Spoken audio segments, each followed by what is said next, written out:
All right, let's try this again. So, I wanted to talk about how inflation is something that people want the working class to deal with. And all of these people who are wealthy and who are running our government, they keep telling us that workers should be the ones who are suffering during inflation. And honestly, the working class and people who are making less money are already the people that are suffering the most when we're dealing with inflation. If your budget is already super, super tight, then when eggs cost more or bread costs more, when your basic necessities cost more, you're going to suffer more. The people with the most money in our society are not the people who are going to suffer when their basic necessities increase in price.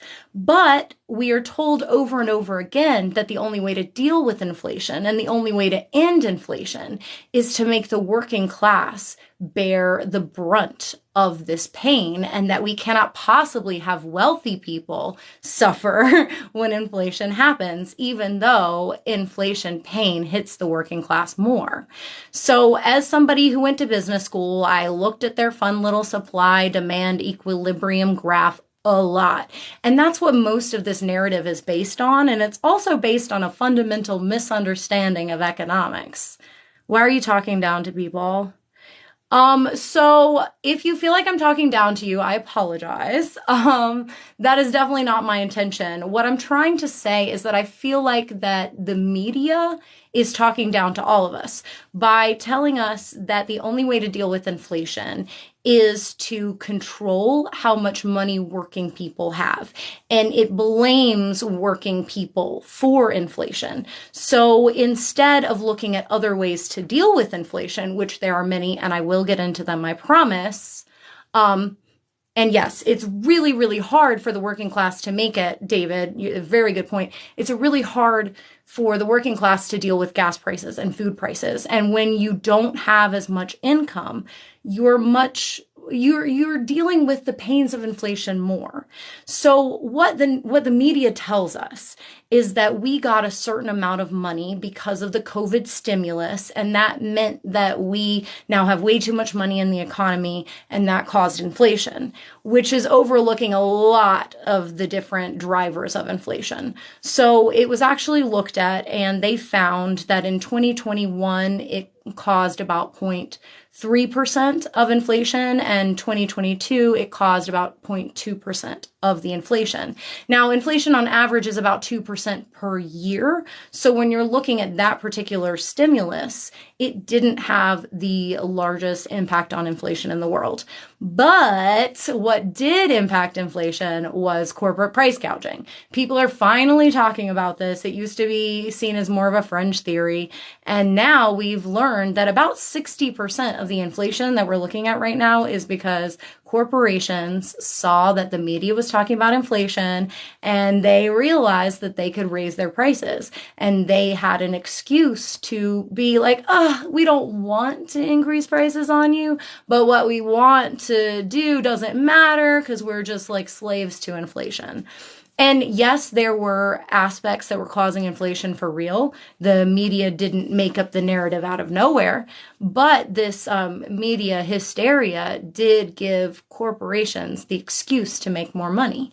And we know that they did that because they tell us in earnings calls. We can see that inflation was directly impacted in sectors that weren't impacted by drivers of inflation beforehand. So one of the areas where we saw inflation happen organically was with food because, Russia invaded Ukraine, and that caused, disruptions in farming. And so we had to deal with the price of grain going up.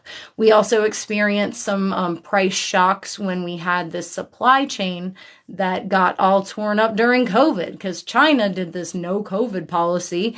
And so a lot of the stuff we get comes from China. And the way that different corporations in the area, the way that they deal with keeping their costs low is by making sure that they don't get any sort of inventory ahead of time. And so they call it like just in time inventory control. So they basically don't get new inventory until they've already sold it or until they're about to need it. So when China decides to shut down their economy and we can't get any of the stuff from China that we're used to getting, well, that's going to make those items cost more. And then people panic because there's lower supply. So then we've seen this with toilet paper. Everybody runs out and buys more than what they need because they're concerned about inflation. So it all kind of turns into this cascade of certain prices increasing, and then the working class has to hurt over it. But the concern is that this narrative has been built up that now if people make more money, then they are gonna be causing this massive inflation and we're all gonna suffer. So now people don't really want workers to make more money.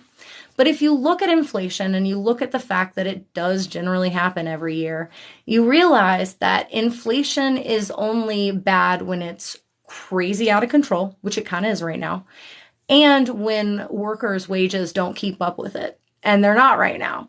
So if we do allow wages to rise, it has a small impact on inflation, but it's not generally the primary driver of it, and there are other ways to control inflation. We can tax these people who are making so much money they can't spend it in a lifetime. But these super wealthy people have so much money that the only thing they can do with it is go ahead and fund campaigns and get politicians in their pocket. So of course, none of the politicians want to raise taxes on the wealthy because how are they going to fund their campaigns? So it definitely does create this desire for politicians to say that there's only one way to deal with inflation. Also, we see that the Fed is stepping in to do the one thing that they can do, and that's increase interest rates. And so because the Fed wants to, control inflation, they have one tool. And so when you only have a hammer, everything looks like a nail. So they have the ability to play with interest rates, and that's what they're doing.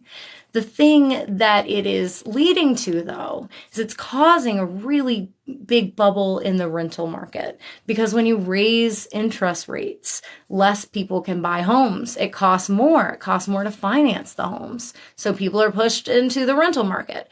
So then, of course, when people are pushed into the rental market, the rental prices, they rise. And that is just an absolute nightmare for the working class because we're already looking at out of control housing rates. We also have these AI programs like RentStar that basically allow landlords to use artificial intelligence to make rental housing units more than what they otherwise would be. So price fixing is illegal, but if you use AI, then you can kind of legally get around that and price fix the cost to rent a home in the area by pricing it above market value.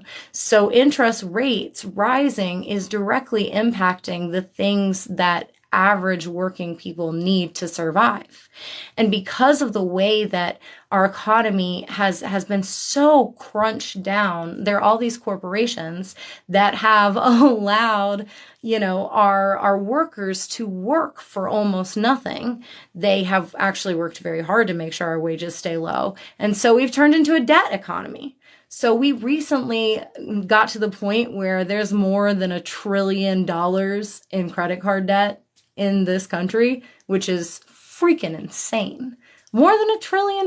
Like, that is an economy that doesn't have any room for workers. Workers are getting crushed. And at the same time, we have people at the top who are making all of the money and then buying off the politicians.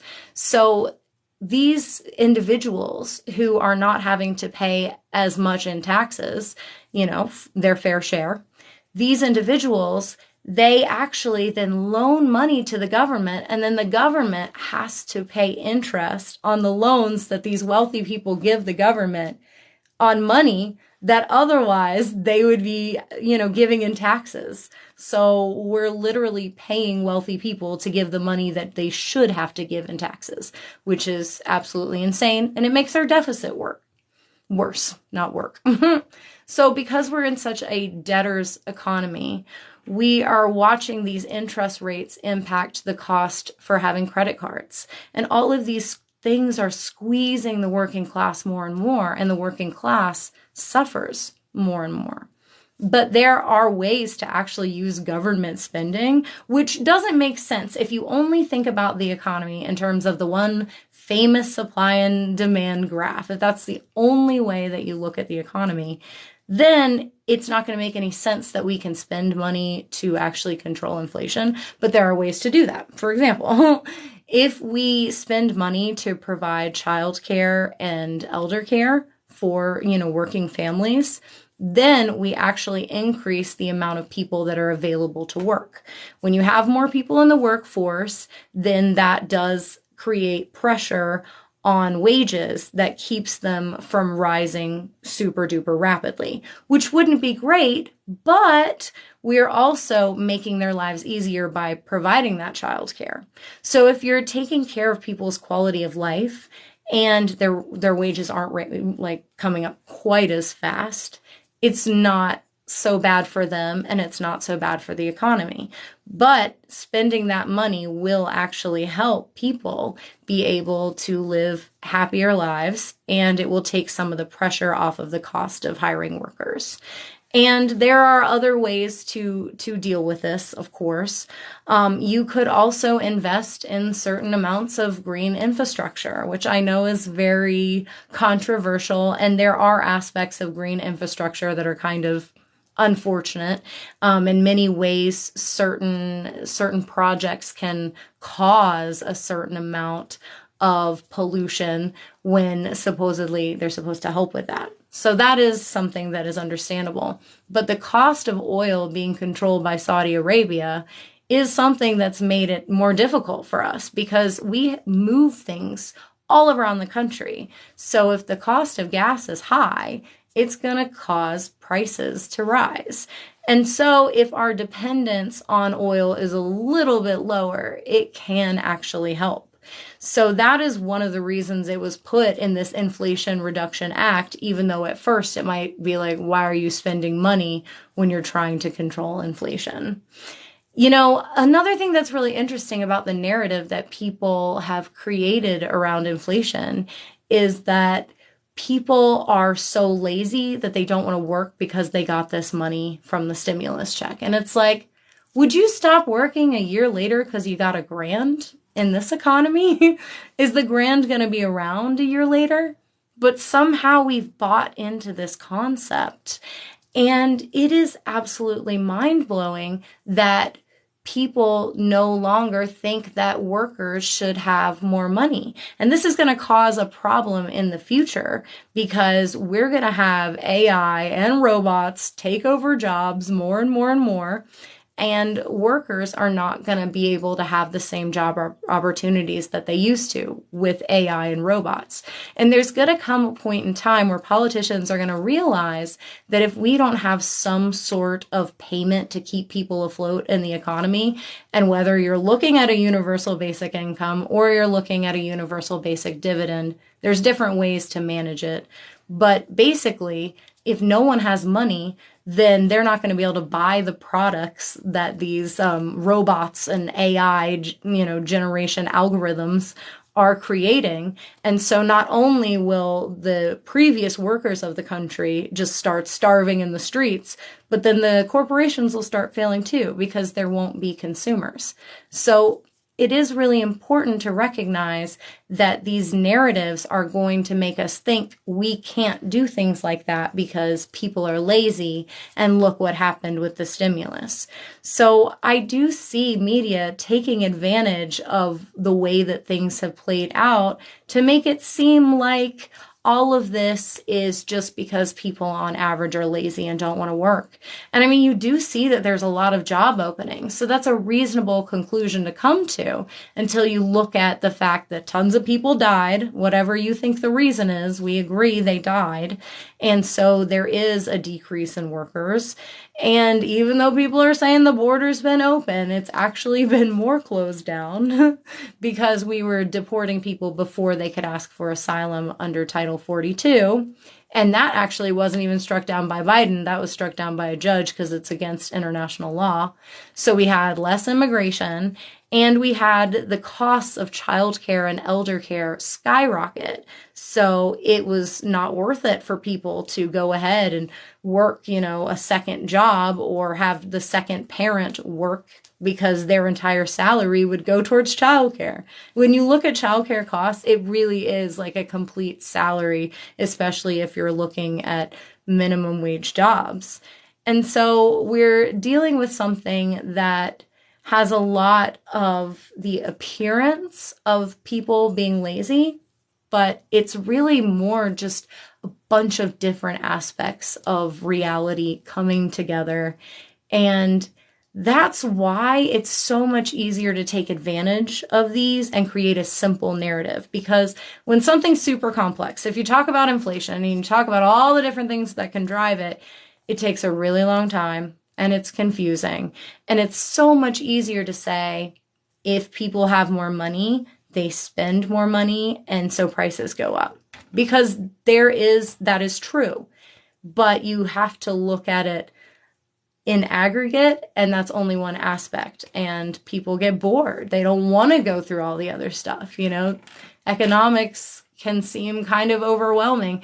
And then there's a lot of economists who have all these fancy graphs that don't actually work in the real world.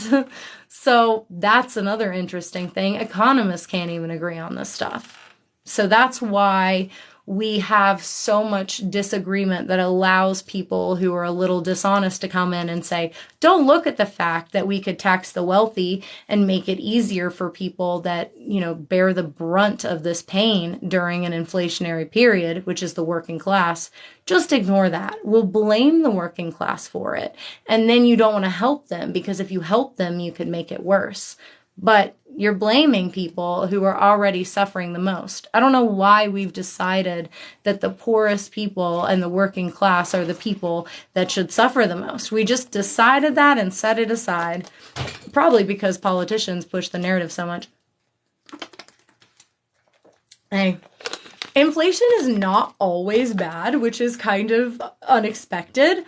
If you have like a fixed rate loan, so if you've had a mortgage for a really long time that's fixed rate, or certain student loans actually, you can end up benefiting from it because wages have risen somewhat. They haven't kept pace with inflation, so it doesn't make inflation good for wages, but it does make some of these loans easier to bear a little bit.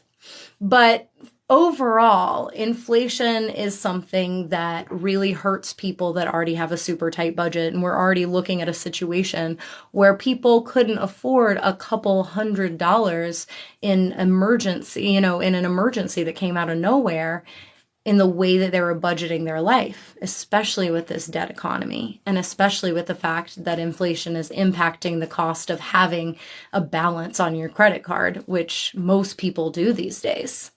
So, oh gosh, people have been talking and it hasn't been moving. The new liberal narrative, inflation is good, guys. It's not good. I think it hurts the working class the most. Am I going to have to scroll this? Last time it scrolled by itself. So it isn't a good thing. I'm just trying to give the most balanced perspective on it that I can.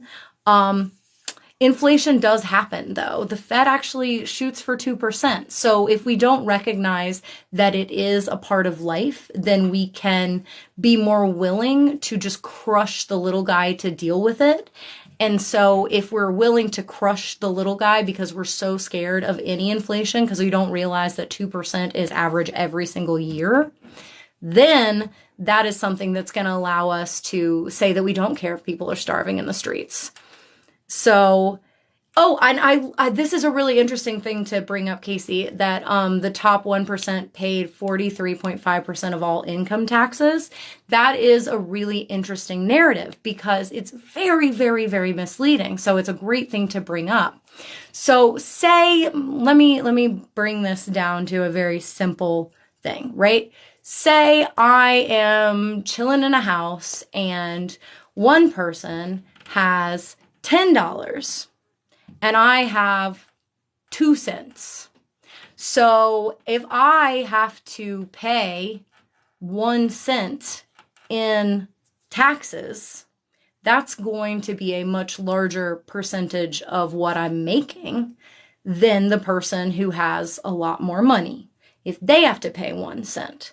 So you could say that if the person with $10 has to pay 3 cents, they're paying, several times the amount that I'm paying with my 1 cent. They're paying way more, right? But as much as a percentage of their income, they're paying way less.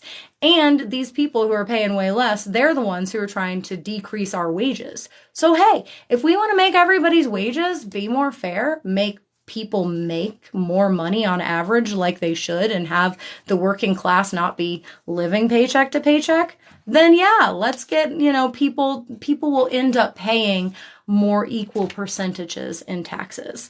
But when the top 1% has the vast majority of wealth in this country, of course they're going to pay more of a percentage of taxes because they've sucked up all the money and aren't paying their workers.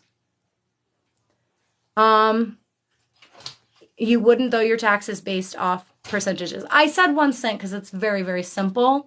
Yes, I way oversimplified it, but that makes it easier to understand when you're just seeing that you could triple what someone's paying in taxes and they're actually not paying a fair percent.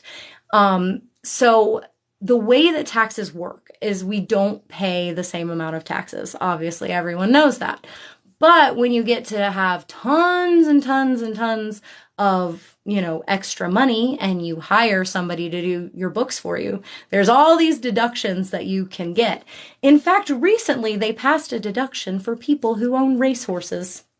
Yeah, so that was a brilliant idea that really helped the country. All these poor racehorse owners really needed a tax cut. So when you have somebody who their whole job is to decrease how many taxes you pay, then these people end up paying just an absurdly low percent. I'm pretty sure, was it Warren Buffett that was paying 2% for a while? He even said he paid a lower percentage than his secretary, I'm pretty sure. This was a couple years back. But the point being, you can bring your tax burden down really, really low when you have a lot of money. And Jeff Bezos got a refund one year, which is just nuts, He's running the world. Oh, yes, Tabby, thanks for bringing up trickle-down economics.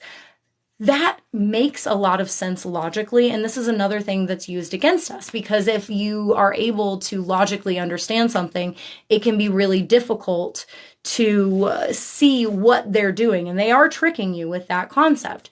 So what they said is that corporations, they are the job creators, and therefore, if you give corporations more money, they will create more jobs, and workers will have more jobs, they'll raise worker wages, and everyone will be happy. So anything that you give to the corporations, that will ultimately trickle down into society. Now, we were able to see with the tax cuts that Trump passed, where a lot of money did go to corporations, and we saw that these corporations didn't add jobs. In fact, a lot of them cut jobs. And what they did, because they're legally required to maximize profit to their shareholders, they went and they bought their own stock. So instead of this money trickling down to the workers and to the average, consumers, this money was kind of siphoned off into the stock market. And so the wealthiest people were able to just kind of keep that circulating in their circles, and the trickling down never happened, or happened minimally. The best way to get companies to go ahead and trickle down on us is to be able to have more demand. And the way to stimulate demand is to give people more money. And so if you have more demand, a company will respond by wanting to create more products. And so they'll have to hire more people. So that's just kind of the way that I believe we need to be dealing with any sort of economic decision. We need to look at how these companies are going to respond to demand versus how these companies are going to respond by just having more money. Can you explain Elon Musk paying $6 billion in taxes last year? So that's the thing that I was talking about earlier, where if you have a stupid amount of money, it's going to sound like you're paying a ton of taxes, even if you're paying just a fraction of your percentage of wealth that other people are. Now, sorry, Elon Musk kind of screwed up with his taxes a little bit. So he didn't really format them the way he should have with the way that he set things up with his companies. So his tax bill came due and he kind of made a big deal of it, like, should I pay this? I'm helping. He's very interested in his social media, but the way that he decided to have his payment plan set up, it didn't insulate him against the tax burden the way other wealthy people do. A lot of people take stock options from their job and then they don't have to report much income. So they make money off of the stock going up, which is another reason why companies like to buy their own stock, because their CEO is making a lot of money when those stock prices go up, which isn't helping consumers. So if y'all want to go live, because I've been getting lots and lots of live things in these, I have these little donuts to get, and I will go live, and you can tell me how dumb I am. So in potatoes, you're back. So people have money. Some are terrible at spending it. That is true. But we've actually been able to look at, for example, the child tax credit. That helped to put a measurable dent in childhood poverty. And we were able to actually see what people spent that money on. And for the most part, it was spent on food, rent, clothing, necessities. And it really wasn't spent so much on the things that we're worried about it being spent on, like intoxicants. In fact, there have been experiments where they've given people who are living on the street, they've given them money, and they found that the amount of money that they spent on like intoxicants actually decreased, and that these people were more likely to be able to find housing faster and were more able to re-enter the job market because they were given money. It's people are often smarter than we give them credit for. Okay, so let me go back over this because it's not scrolling like it did last time. Every time I think that, are you comparing the child tax credit to UBI? That's a really great point. And in a way, it kind of is. It was only going towards people with kids, obviously. But yeah, I mean, that is a way of giving out the UBI to people with kids. So the thing that happened with the pandemic was people got some money. It's interesting. We're never concerned about the corporations that got way more money over the PPP loans, including people that definitely did not really have real employees and that it was very sketchy. We never talk about that, but we're like those $1,000 checks that destroyed everything, even though if we look at the percentages, that's really not the case. But we look at that, and so many people are saying that years later, people are not working and they're being lazy because they got this $1,000 that in this economy ain't going to last a couple months. So this situation where people think that it's bad to give people money, I think is going to impact us in the future, because we're watching AI and robotics just go so fast. I mean, if you see these like robotic dogs that can do flips and balance on their hind legs and are just incredibly athletic and have the ability to adjust like precision, small, tiny little things, they're gonna start replacing workers because they're cheaper than workers. It's a one-time price, and then you don't have to pay workers periodically. We also have AI that's already starting to cut into, some of the work of even people like lawyers that are paralegals that are starting to be concerned about having their jobs replaced. And as more and more people can't get jobs, as our economy starts to transition to this like automatic economy, there's going to come a point where politicians are going to realize that the entire economy is going to explode if people can't continue to consume. And if the average worker or ex-worker in this case doesn't have the money to be able to consume, then we're going to watch these corporations fail, and we're going to see a serious economic disaster. So I'm really concerned that these narratives that people cannot have money and it'll ruin everything are going to screw us in the future, because there's going to come a point where we have to discuss the concept of UBI or a universal basic dividend, which is a different way of dealing with the money of it. But we can tax these companies that are using robotics to replace workers to be able to do things like that. The people who control the robots will own all the money. Totally in potatoes, 100%.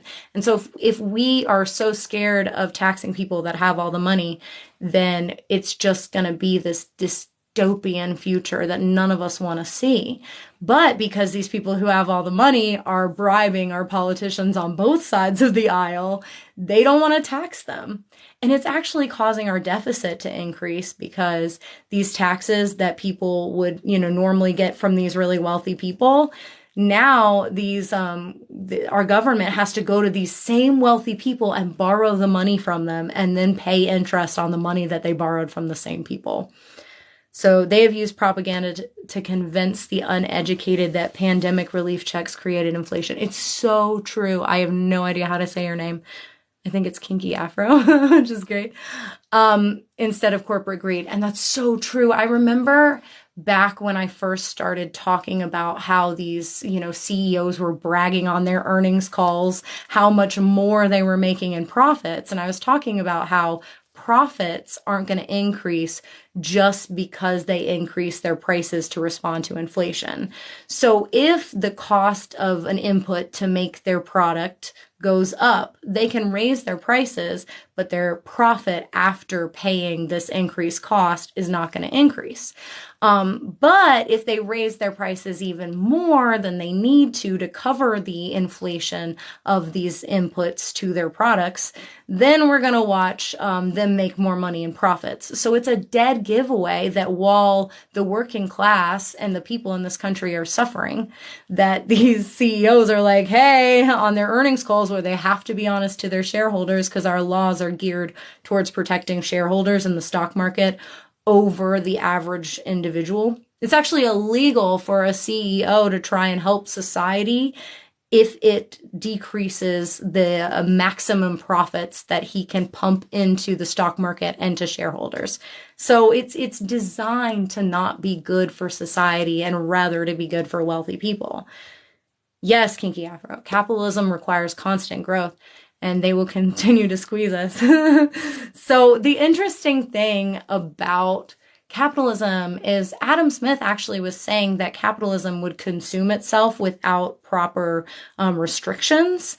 Now we're watching that it's causing some very serious problems. And as someone who went to business school, oh my God, that the concept was that capitalism was the only thing that gave us freedom and all these other things that are unrelated to an economic structure. But as I looked at the real world and I saw that the things that they told me in business school didn't always match, there's certain things that do influence prices that are valuable. But as I watched, there's all these economists who told us that once our national deficit hit a certain point that everything would explode, and then that happened and nothing happened. You start to see that economists, for one, they don't seem to be paying attention to the real world, and they seem to be more concerned with preserving corporate profits than actually looking at how can we deal with inflation in a way that doesn't hurt the little guy. So Oh, thank you for the likes and positive vibes, Jimmy. I appreciate that.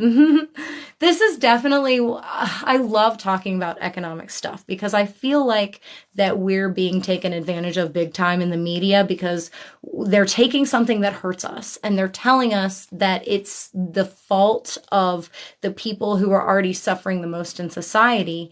And they make a really convincing argument because we do know that supply and demand affects prices, but they don't deal with the full picture of inflation. And if you finally, they're starting to talk about how this runaway price gouging has caused a lot of our inflation. Economists have worse predictions than the weatherman. That's so true. It really. But an interesting thing right now, the feds are literally trying to make sure more people suffer. Yes, I wanted to talk about that. Gosh, there's so many different aspects of this that I always forget to go over something. So the Fed has one way to deal with inflation.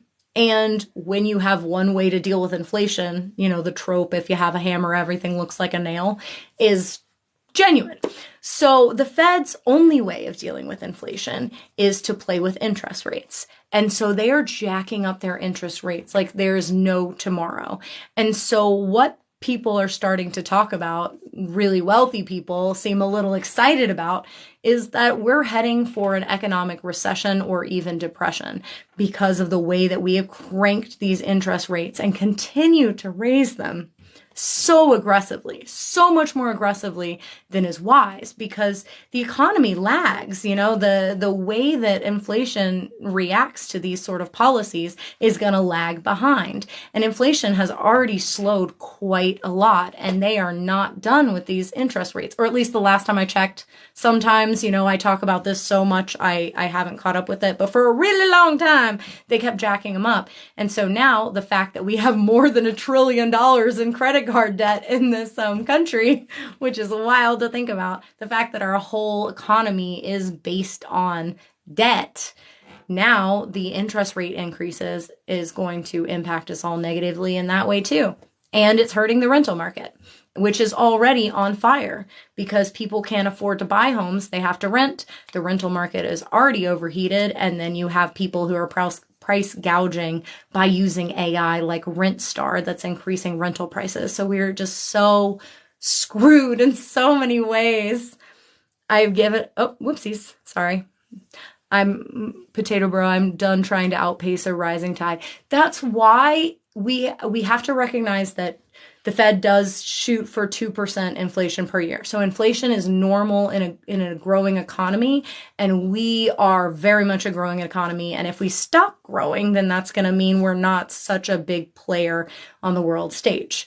So recognizing that a certain amount of inflation is normal is important, because then we can start trying to deal with it in a way that doesn't make us say, okay, we need to make sure that people are unemployed. There are people in the Fed that literally want unemployment to skyrocket so that it'll control wages, instead of looking at ways to make it so that more people can work, like childcare and elder care. If you look at modern monetary theory, it's a very interesting new way of looking at economics, because instead of saying that we have to just squeeze the lower class to deal with it and let people starve on the streets, instead of doing that, it talks about fiscal policy. It talks about how we have our own money, and we have to be careful not to just dump it into the economy. We all know that that's not a good idea, but it means that the government can spend money in intelligent ways to be able to control inflation. It is possible to spend money to control inflation, and there are many ways of doing that. I make the complicated financial math even more complicated with code. I don't know what you mean by that, but it's complicated on one hand, and on the other hand, it's rich people who are taking advantage of us, and they're lying to us and then telling us it's our own fault, instead of recognizing that if we allowed wages to rise, then inflation would not be so harmful to the average person. And if we took a little bit more money, even if we just undid the tax cuts to the wealthiest people that were passed during Trump's term, even if we just undid that, that would help take some of the money out of the economy. You don't understand what I said. Stop talking about it. Look, if you don't want me to interact with you, I don't have to, honey. But if you want to explain it, I'm fine with that too. The government overpays and underperforms on everything it does. Oh my gosh, yes. I was reading about how they were spending this stupid amount of money on like a single stall bathroom in like San Diego because there were kickbacks and stuff. And we just have to recognize that when people have the ability to make money, people are going to make money. So instead of trusting these politicians to be able to take campaign donations from people and think that they're not going to be impacted by it, we need to make it so that they can't take these unlimited campaign contributions. So, getting rid of Citizens United is only part of what needs to be done in that aspect. But if we have politicians that aren't being paid money to have opinions, then we can have politicians who have different opinions and will fight it out. But at least they're coming from an honest place. And we're probably going to have to do that through a constitutional amendment. And we're probably going to have to do that through the states because it's highly unlikely to get the legislature to want to do that. Okay. Our government is currently extremely corrupt. Yeah. But there are ways to deal with that. And I have so much hope for the country right now, honestly, because more people than ever are interacting with topics like this that are more boring because they're seeing that it impacts their daily lives. And I think it's making people more willing to get involved and try to make things better. I understand why people are always talking about drama and everything. Because if I put like Trump or something in the title of these live streams, then there's 600 people who want to yell all at the same time, So it's like people get very excited about all the drama and everything. But it's a lot harder to talk to people about, economic theory because it's just a lot. But this sort of thing really, really impacts our lives. And if you watch what Republicans and Democrats agree on, it's usually screwing over the working class economically. And the more the working class gets squeezed, the more we're going to have a lot of radical behavior. And that is understandable because the status quo is screwing people. For example, just not long ago at all, people were buying homes on average 7 years earlier. Back in the baby boomer era, I think when it was that people hit like 35, they had about 20% of the wealth in the country. And then now, people who are almost at 35 have about like 3% of the wealth. Back in the day, you could buy a house in a catalog. And if you, had it be taken to, if you basically put it in today's money is what I'm trying to say. It'd be about $90,000 for a house, like a nice house. It's not like that anymore, obviously. Back in the day, you're paying like, $50 some a month for your mortgage. A lot of things are very, very different. So, I judge people that claim to be apolitical. I definitely understand. And also something that I have found, because I've done a lot of studying and proved myself wrong a whole lot, which is really the reason why why I've learned a lot. I feel like that's one of the best ways to gain knowledge in this sphere, because there's a lot of dishonest people, is to just try and prove yourself wrong as much as possible. And I've found that the many times that I've been wrong have helped me understand that if you listen to the wrong people, then you're going to build a narrative in your head that could lead you in ways that other people might look down on.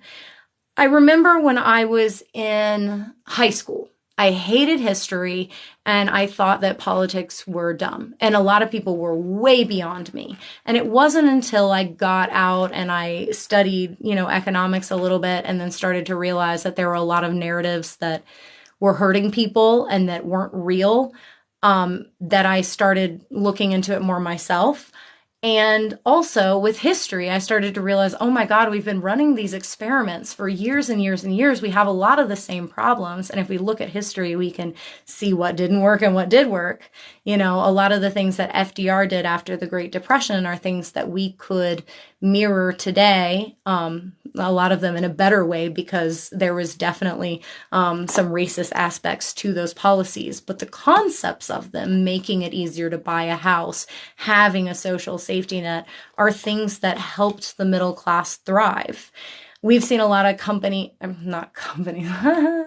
I tried to do this later because when I've done some later ones, I've had more interaction, because I think people get off work and they pop open a beer and just enjoy themselves. So I'm trying to do it later, but now I can't even talk.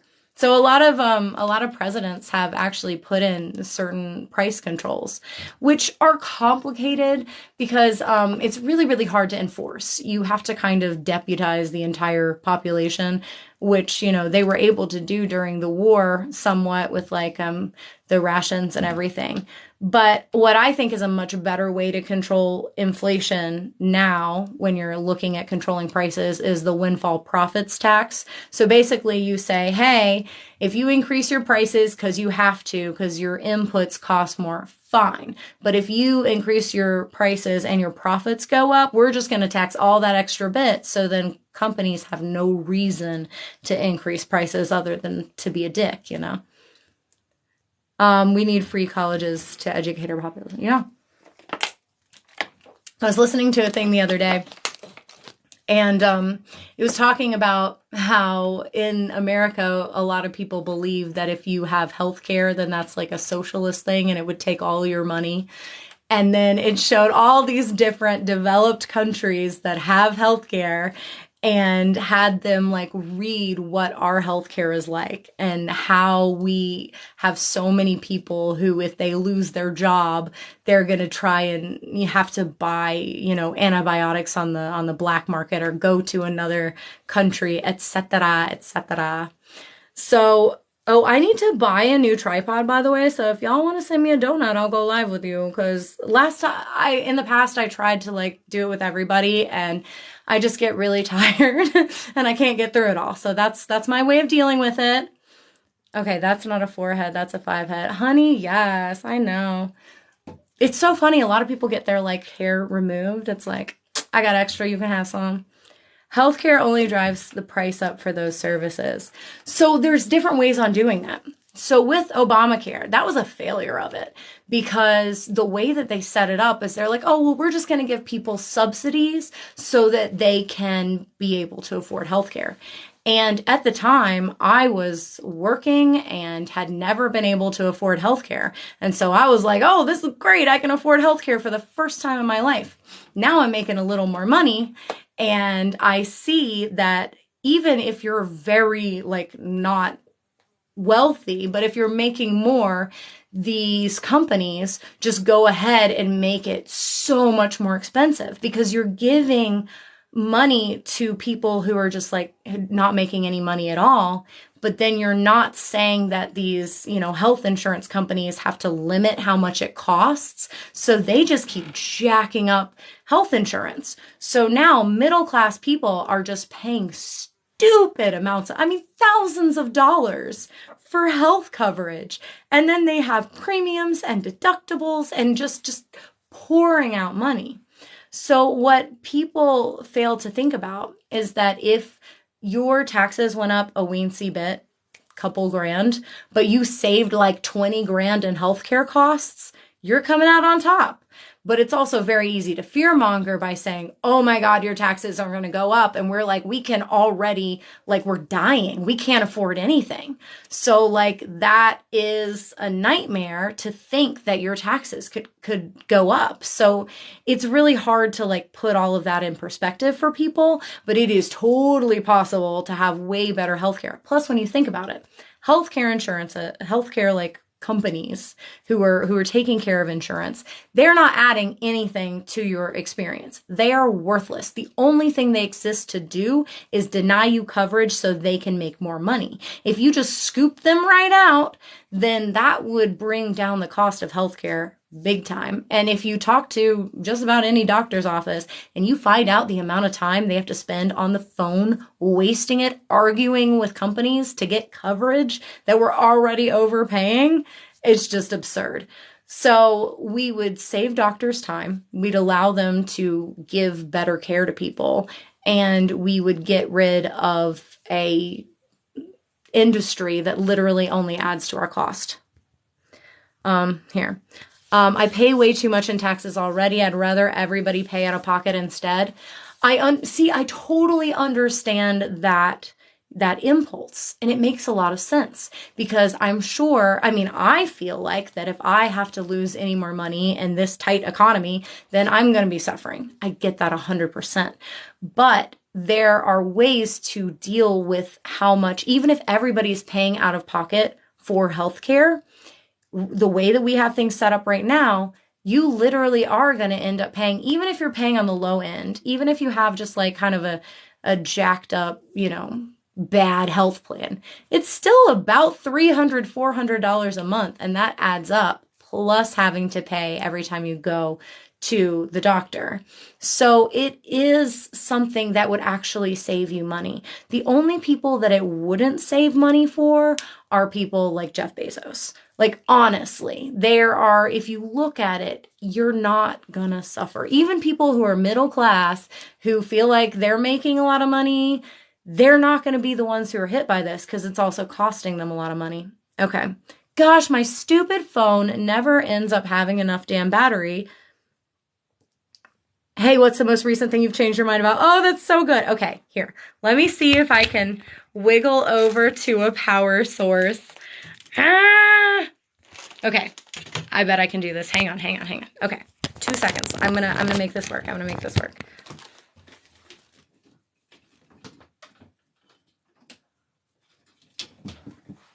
Okay. See, I definitely need these donuts because I have the most jerry-rigged thing ever. But hey, it's fun. We're having fun. Is that working? Kind of. This is not sustainable because of the way I have to hold this. But I just want to answer a few of these really good questions right here. So the most recent thing I've changed my mind about. God, I change my mind constantly. But one of the bigger things I was super wrong about, like very, very solidly wrong, was the whole lab leak theory.